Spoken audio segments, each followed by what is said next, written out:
Dari seorang anak petani sederhana, hingga menjadi pemimpin yang membawa perubahan nyata bagi Kabupaten Pasaman.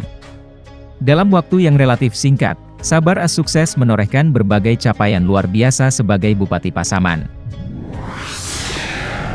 Dilantik pada tanggal 12 Desember tahun 2023 sebagai Bupati definitif menggantikan Benny Utama yang mundur untuk mencalonkan diri sebagai anggota DPR RI, Sabar AS menjawab kekhawatiran publik dengan aksi nyata. Bersama Benny Utama, ia memenangkan Pilkada 2020 sebagai calon tunggal dengan perolehan suara lebih dari 104.000. Kemenangan besar itu menjadi awal langkah menuju pembangunan yang berkelanjutan di Pasaman. Melanjutkan warisan program unggulan Benny Utama tahun 2010, Sabar AS tetap konsisten menjalankan pendidikan dan pengobatan gratis yang sempat hilang pada periode sebelumnya. Tak hanya di sektor kesehatan dan pendidikan, Sabar AS menggenjot sektor pariwisata, pertanian, hingga pemberdayaan UMKM. Salah satunya, pembangunan planetarium pertama di Sumatera di kawasan wisata terpadu Taman Katulistiwa Bonjol.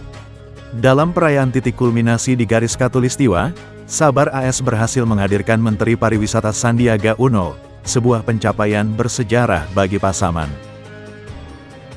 Investasi triliunan rupiah juga berhasil digelontorkan untuk proyek panas bumi. Di sisi lain, sektor keagamaan hidup kembali. Ribuan santri di wisuda, guru tahfiz dan MDA mendapatkan perhatian besar, dan gerakan ASN Maghrib mengaji berjalan konsisten. Dalam kondisi fiskal yang sulit, saat Pasaman tak mendapatkan DAK 2024 dan di tengah kebijakan efisiensi nasional, Sabar AS membuktikan diri sebagai nahoda tangguh. Meski tunda bayar tak terelakkan, roda pemerintahan tetap berjalan. Namun takdir politik berkata lain. Pada Pilkada 2024, Sabar AS dan pasangannya Soekardi hanya memperoleh 42.000 suara. Meski kalah, Sabar AS tetap menjalankan tugas, menepis anggapan bahwa ibadah dan komitmennya hanya pencitraan. Hingga akhirnya, Mahkamah Konstitusi mengungkap kebenaran. Calon Wakil Bupati nomor urut 1 terbukti cacat administrasi karena menyembunyikan status hukum masa lalunya. Kini, menjelang pemungutan suara ulang tanggal 19 April tahun 2025, masyarakat Pasaman kembali dihadapkan pada pilihan. Apakah akan melanjutkan kepemimpinan yang terbukti membangun, atau mengulang sejarah pahit pergantian yang membuat program terputus? Sabar AS telah membuktikan, bahkan dalam krisis, ia mampu menjadi pemimpin yang konsisten.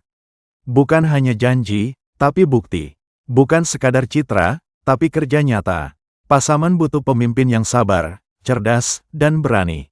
Dan nama itu, Sabar AS, masih menjadi harapan banyak hati di bumi Pasaman.